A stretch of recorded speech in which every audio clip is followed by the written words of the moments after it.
ہے میرے آقا کی، بس ادب سے دامن پھیلا کے بیٹھو، بس ادب سے دامن پھیلا کے بیٹھو۔ حاضرین محترم، ہمارے علاقہ کی مشہور معروف شخصیت جن کا تعارف میں ذرا سا نہ کرواؤں تو وہ کسی تعارف کے محتاج نہیں ہے۔ میری مراد جناب پیر طریقت، رہبر شریعت، منبع فیض و برکات، جگر گوشہ بطول، گل گلشن سادات، فخر سادات، نشانی اسلام، محترم جناب ڈاکٹر پیر سید ضیاء الحسنین شاہ صاحب تشریف فرما ہیں۔ میں ان سے گزارش کروں گا کہ وہ اپنے ایمان افروز بیان سے ہمارے قلوب و اذہان کو منور کریں۔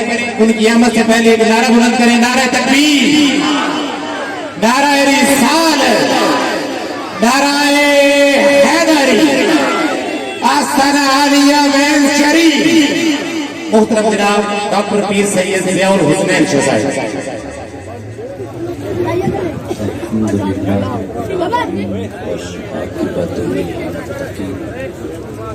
الصلاة والسلام على أشرف الأنبياء والمرسلين أما بعد فأعوذ بالله من الشيطان الرجيم بسم الله الرحمن الرحيم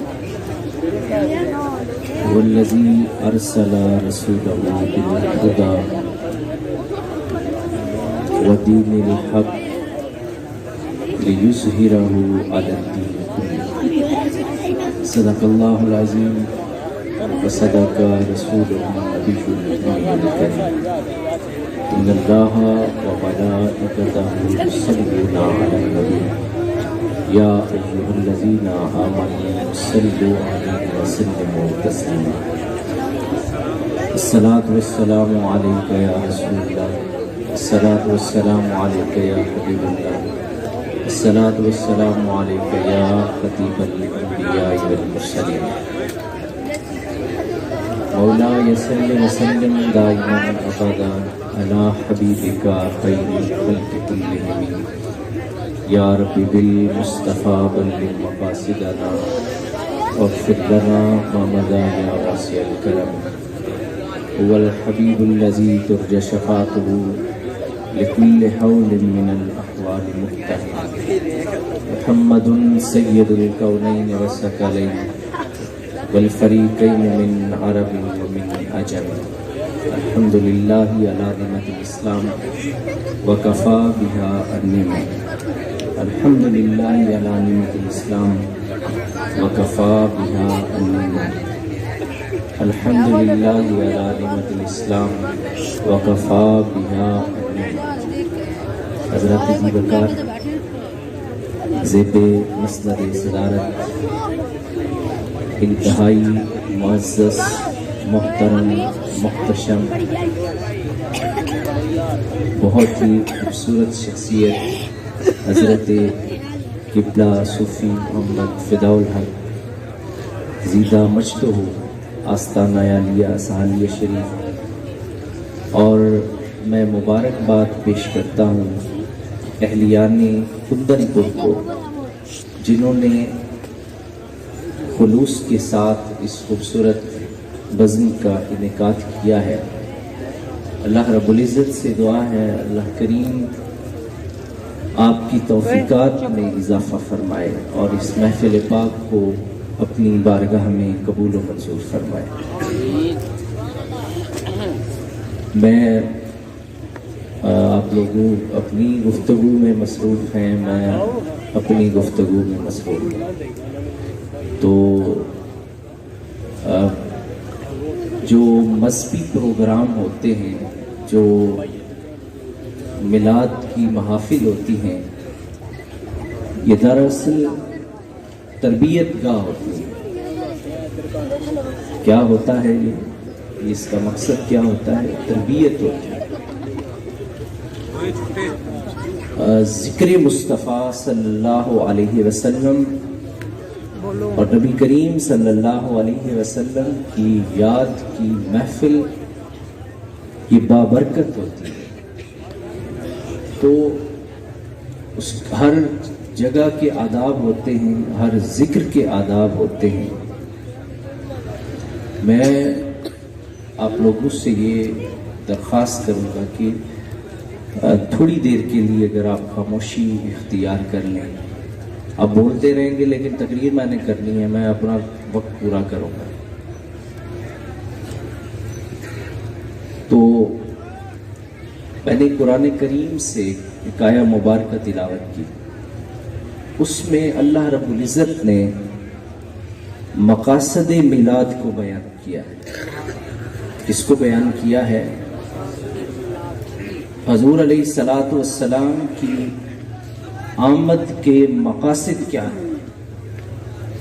حضور علیہ الصلاۃ والسلام کی آمد کا مقصد لوگوں کا اللہ سے رشتہ مضبوط کرنا ہے. انسان کو جو خاکی ہے، جو فرشی ہے، اسے رب سے واصل کرنا، یہ حضور علیہ الصلاۃ والسلام کا کام ہے. میں نے آیہ کریمہ تلاوت کی ہے، هو الذی ارسل رسولہ بالہدی ودین الحق لیظہرہ علی الدین کلہ. یہ وہ مقاصد ہیں. قرآن میں نبی کریم صلی اللہ علیہ وسلم کی آمد کے حوالے سے 49 آیات ہیں. کتنی آیتیں ہیں؟ 51 50. 49 آیتیں ہیں. اِنَّا أَرْسَلْنَاكَ شَاهِدًا وَمُبَشِّرًا وَنَذِيرًا وَدَاعِيًا إِلَى اللَّهِ بِإِذْنِهِ وَسِرَاجًا مُنِيرًا. ایک یہ آیت، وَمَا أَرْسَلْنَاكَ إِلَّا رَحْمَةً لِلْعَالَمِينَ. اب آپ سمجھ گئے ہیں، میں مختصر گفتگو کرنا چاہتا ہوں کہ 49 آیتیں ہیں، اور اس آیت میں بھی حضور کی میلاد، حضور کی آمد کا اللہ رب العزت نے مقصد بیان کیا ہے.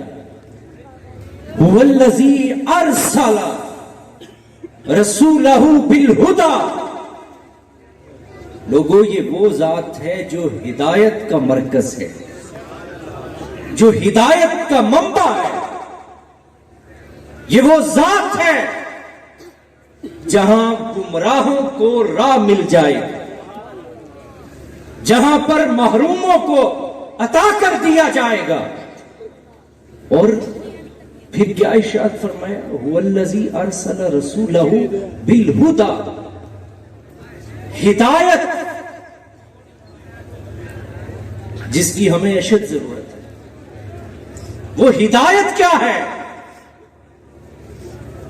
حضور علیہ الصلوۃ والسلام کا امتی ہو اور جھوٹ بولتا ہو، دھوکہ دیتا ہو، بددیانتی کرتا ہو، حقوق غصب کرتا ہو، کیا ایسا ہو سکتا ہے کہ اتنی اعلیٰ ذات کے ساتھ نسبت ہونے کے باوجود دنیا ہمیں ایماندار نہیں سمجھتی؟ میلاد کے مقاصد کیا تھے؟ کہ مصطفیٰ کے کسی غلام کے ساتھ کسی کو معاملہ کرتے ہوئے پریشانی نہ ہو. یہاں 4 دفعہ کہاں میرے پیسے لے دیں، پھر بھی کہاں مانے نہ آتے. اور یہ اس جگہ کی بات ہے. دنیا مسلمانوں سے سودا نہیں کرتی. وہ کہتے ہیں یہ دکھائے گا سچی اور مارے گا. یہ ہمارے لیے لمحہ فکریہ ہے کہ ہم کیا فقط بازاروں کو سجانے والے ہیں، یا محمد الرسول اللہ کی ذات سے اپنی ذات کو سجانے والے لوگ ہیں. سجاوٹ کی آپ سے کوئی بات پوچھ نہیں کرے گا، کی یا نہیں کی. یہ پوچھا جائے گا کہ تم مصطفیٰ کے غلام تھے، اور جو غلام ہوتا ہے وہ اپنے آقا کے طریقے پر چلتا ہے. یہ ہم سے پوچھا جائے گا کہ دنیا تمہارے ساتھ معاملہ کیوں نہیں کرتی. تم ایماندار کیوں نہیں ہو؟ محمد الرسول اللہ مکہ چھوڑ رہے تھے اور مدینے کے لیے عازم سفر ہونے لگے تو گھر کے باہر تلواریں لیے سارے قبیلے، ساری برادریاں جو تھی وہ اکٹھی ہو گئے، آج ان کو نہیں چھوڑیں گے۔ وہ سارے حضور کے در اقدس کے باہر تلواریں بے نیام لیے کھڑے تھے، اور اندر حضرت علی المرتضیٰ سے جو گفتگو ہو رہی تھی، ایسی گفتگو بھی آج تک اس زمین پر کسی نے نہیں کی ہو۔ حضور فرمانے لگے، علی وہ بندہ جو سامنے نظر آ رہا ہے اس کے پیسے میرے گھر پڑے ہوئے، یہ اس کی امانت ہے۔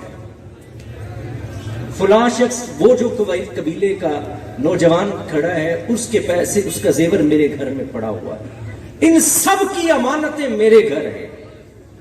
اسے کردار کہتے ہیں۔ تھے جانی دشمن، کیا تھے؟ جانی دشمن تھے، لیکن جب پیسے رکھوانے کی باری آتی تھی تو نگاہ ڈالتے تھے کیڑا ماندار بندہ۔ پورے مکہ میں ایک بھی شخص ایسا نہیں ملتا تھا جس پر اعتماد کیا جا سکے۔ جانی دشمن آپ کے پاس آ کر اپنی امانتیں رکھوا کے چلے جایا کرتے تھے۔ ہم اس نبی کے غلام ہیں جو امانت اور اس بستر پر سویا کون تھا؟ علی المرتضیٰ شیر خدا رضی اللہ تعالی عنہ کی ذات بابرکات۔ یہ قیمتی ہیرا تھا، اس زمین کے نفیس ترین انسانوں میں سے ایک شخص علی المرتضیٰ شیر خدا کی ذات تھی۔ ہر خطرے کے مقام پر حضور نے سب سے پہلے اپنے خاندان کو پیش کیا ہے۔ یہ نہیں کہ جہاد کی باری آتی تھی، شہیدوں کی بیویوں سے شادی کرنا بڑا آسان کام ہے۔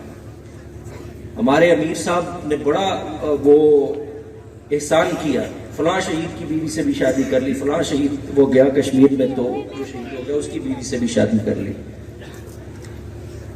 ان کے اپنے بچے، میں نام نہیں لینا چاہتا، اور سب کے بچے امریکہ کی یونیورسٹیوں میں پڑھتے ہیں، لڑکیاں وہاں سے پڑھ کے آئی ہیں، اور لوگوں کو کہتے تھے جہاد جو ہے یہ بڑی اہم چیز ہے، اس کے لیے سارے نکلو گئے۔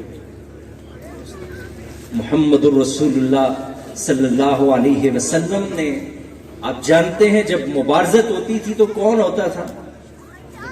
مبارزت میں امیر حمزہ کو سب سے پہلے پیش کیا جاتا تھا، علی المرتضیٰ شیر خدا کو پیش کیا جاتا تھا۔ دنیا کل کو یہ نہ کہے اپنے بچے اس نے سنبھال کے رکھے اور دوسروں کے مروا دیے۔ اب کیا ہوتا ہے؟ کارکن مارے جاتے ہیں۔ محمد الرسول اللہ کے طریق میں کیا تھا؟ کردار کیا تھا؟ کہا نہیں، سب سے پہلے اللہ کا شیر امیر حمزہ مبارزت کے لیے جائے گا، اب علی المرتضیٰ مبارزت کے لیے جائے گا۔ مبارزت جانتے ہیں کیا ہوتی ہے؟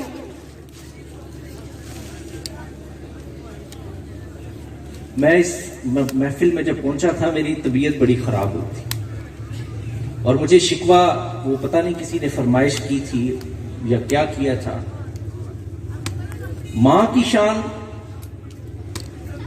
اللہ کے رسول کا ذکر ہو رہا ہو اور ہم اتنے بے شرم ہیں، کوئی نیچے سے فرمائش کرتا ہے میری ماں کی شان بھی پڑھ جائے۔ یہاں کرنے کے آئے ہیں، میں یہ آپ لوگوں سے بھی درخواست کروں، کوئی پڑھ رہا ہو اسے بھی روکیے، آپ کا بھی یہ کام ہے۔ محمد یہ سٹیج جو ہے، یہ جو ممبر ہے، یہ اللہ اور اس کے رسول کے لیے ہے، یاد رکھیے گا۔ اور میں اللہ کے فضل و کرم سے، میں ڈاکٹر صاحب کی یہ میری بات مانتے نہیں، یہ جو جگہیں ہوتی ہیں یہاں پیروں کے نعرے بھی نہیں لگانے چاہیے، یہ ہم سے قیامت کے دن پوچھا جائے گا، اب سوال ہوگا ہم سے. یاد رکھیے گا جو جتنی مار ہمیں پڑنی ہے قیامت کے دن وہ آپ سوچ بھی نہیں سکتے. منبر صرف اللہ اور اس کے رسول کی تعریف کے لیے ہے، اور کسی کے لیے نہیں. یہ یاد رکھیے گا. اگر اللہ اور اس کے رسول کے ذکر سے ہٹ کر ہمارا تعلق ان بزرگوں سے ہے، وہ کہتے تھے واز کے بعد اللہ سے استغفار کر کے وہاں سے نکلنا، کہیں یہ نہ ہو تمہارے دل میں خیال آئے کہ میری تقریر سے لوگ بڑے خوش ہوئے تھے. اس پر بھی عتاب ہوتا ہے. عوامی خطیب کون ہوتا ہے؟ بھئی کوئی عوامی خطیب اس کائنات میں پیدا نہیں ہوا، سارے سرکاری خطیب ہیں. عوامی خطیب وہ ہوتا ہے جو عوام کی خواہش پہ تقریر کرے، اس کو کہتے ہیں کہ اس بات پہ زیادہ پیسے آئیں گے، وہ عوامی خطیب ہوتا ہے. اللہ رب العزت ہمیں اس چیز سے محفوظ رکھے، آپ کو بھی اللہ کریم اس چیز سے محفوظ رکھے.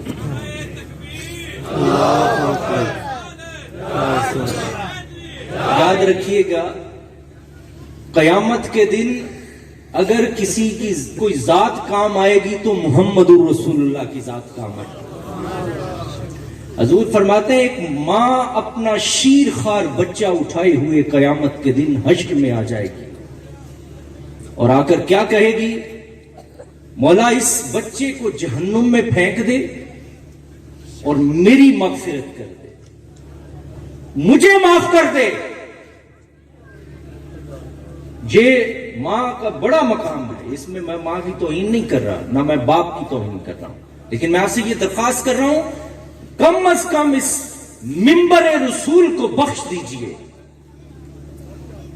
اپنے شر سے محفوظ کر دیجئے. یہ بڑے غیرت مند رب اور بڑے غیرت مند نبی کا دین ہے. میری زندگی میں 2002 میں ایک سیاسی جلسے میں مجھے ایک سیاست دان تھا، میں اس کو آپ لوگ سمجھ گئے ہوں گے سارے، کافی لوگ آپ لوگوں میں موجود ہوں گے. میں نے وہاں اس کی تعریف نہیں کی تھی، میں نے صرف اس کے کام 2 گنوائے تھے جو اس نے کہا. میں نے کہا جی ایک کام انہوں نے ہمارے علاقے کے لیے یہ کیا. اور مجھے 10 سال جوتے پڑے تھے. میں نے اپنے رب سے وعدہ کیا تھا کہ میں اس زبان کو اس دن بند کر دینا جب اللہ اور اس کے رسول کے علاوہ اگر یہ کسی کی تعریف میں کھلے گی. میری توبہ کے باوجود میرے لیے 10 سال تک میں آپ سے کہہ رہا ہوں اس قدر میں نے ذلت دیکھی. میں نے اپنے رب سے وعدہ کیا تھا، میں یہ آپ سے عرض کر رہا ہوں. لیکن یہ آپ سے صرف عرض کرنے کا مقصد صرف یہ ہے، یہ مجالس اللہ اور اس کے رسول کے لیے ہیں. یہ منبر اللہ نے ہمیں اس لیے دیا ہے کہ میری تعریف کرو، میرے حبیب کی تعریف کرو. کیونکہ یہ تو کام ہی نہیں آئے گا، ماں کام کہاں سے آئے گی؟ تو پڑھیے قرآن. حشر کے دن ماں کیا کہہ رہی ہے؟ میرا شیر خوار بچہ اٹھائیے، اسے جہنم میں پھینک دیجئے اور میرے مالک میری مغفرت کر دے. اس وقت ایک ذات آئے گی اور وہ ذات کیا کہے گی؟ امتی جو کرے فریاد حال زار میں، میرے کریم کے لب پر آنا لہا ہوگا. اس دن جو ذات کہے گی ہاں میں ہوں ان غلاموں کے لیے، میں ہوں ان گناہگاروں کے لیے، میں ہوں ان سیاکاروں کے لیے. وہ ذات حشر کے دن جو ہمارے سر پہ چادر رحمت دے گی وہ محمد الرسول اللہ کی ذات بابرکات ہے. اس ذات کا ذکر سننا چاہیے، اسی ذات کا ذکر کرنا چاہیے. اور یہ آپ اپنی ٹیپ میں سن لیا کریں. یہ جو اس طرح کی باتیں ہیں یہ الگ سے سنا کریں. ممبروں پر اس طرح کی باتیں نہیں ہونی چاہیے. ماں کا ذکر اس طرح سے حضور کا ذکر ہو، اس کے بعد کسی اور کا ذکر ہو، یہ کیسے ہو سکتا ہے؟ یہ تو اللہ رب العزت برداشت نہیں کرتا. حضور کے ہوتے ہوئے کسی کی شریعت چل سکتی ہے؟ میں آپ سے پوچھتا ہوں. کسی کی نبوت چل سکتی ہے؟ کسی کی نبوت نہیں چل سکتی, کسی کی شریعت نہیں چل سکتی. قیامت تک اگر سکہ چلے گا تو محمد الرسول اللہ کا چلے گا, اس کے علاوہ اور کسی کا نہیں چلے گا. کائنات میں 1,24,000 کم و بیش انبیاء کرام گزرے ہیں. 1,24,000 کتنی کتنی عظمتوں کے مالک نبی گزرے ہیں. لیکن اگر کسی نبی کی قبر اطہر ممتاز ہے پوری کائنات میں تو وہ فقط محمد الرسول اللہ کی ہے, کسی اور کی ہے نہیں ہے. علماء نے لکھا ہے اللہ رب العزت نے سب کے ذکر محو کر دیے, کیونکہ وہ چاہتا ہی نہیں کہ میرے حبیب کے سامنے کسی اور کی بات کی جائے. تو یہ آپ کے سٹیج پہ کیسے اللہ رب العزت آپ کو شرف پذیرائی بخشے گا؟ کیسے آپ سے باز پرس نہیں کی جائے گی؟ والذی ارسل رسولہ بالہدی ودین الحق. میرے حبیب کی آمد کا مقصد کیا ہے؟ ہدایت ہے. کیا ہے؟ ہدایت ہے. اور ہدایت اور پھر دین حق. یہ امت مسلمہ پر کس قدر کڑی ذمہ داری ہے. اس وقت امت مسلمہ اپنی قسم و کرسی کی عالم میں ہے. اور اس آیت, یہ بھی میلاد کی آیت ہے, یہ آیت کیوں نہیں سنائی جاتی؟ مسجد اقصی کی حفاظت کیا یہ آپ کا کام نہیں؟ حرمین شریفین کی دفاع کیا آپ کا کام نہیں؟ آپ کا لبنان برباد کر دیا گیا, یمن برباد کر دیا گیا, شام برباد کر دیا گیا. کبھی آپ یورپ میں ملک شام کی بیٹیاں جب جسم فروشی کے لیے بکنے کے لیے پہنچتی ہیں, آپ کو پتا ہے محمد الرسول اللہ کے دل پر کیا گزرتی ہوگی؟ اور اہل شام وہ ملک ہے, حضور نے اللہ سے دعا کی تھی, اللہم بارک لنا فی شامنا, میرے مالک میرے یمن کو, میرے شام کو برکتیں عطا فرما. یہ بھی میلاد ہے, حضور کے دین کا دفاع, یہ بھی آپ کی ذمہ داری ہے. والذی ارسل رسولہ بالہدی ودین الحق. فرمایا یہ تمہیں دین حق عطا کیا. اور کیوں؟ لیظہرہ علی الدین کلہ, تاکہ تمام ادیان پر اس دین کو غالب کر دیا جائے. تو یہ بھی میلاد کا پیغام ہے. جس دین کا غلبہ کرنا ہے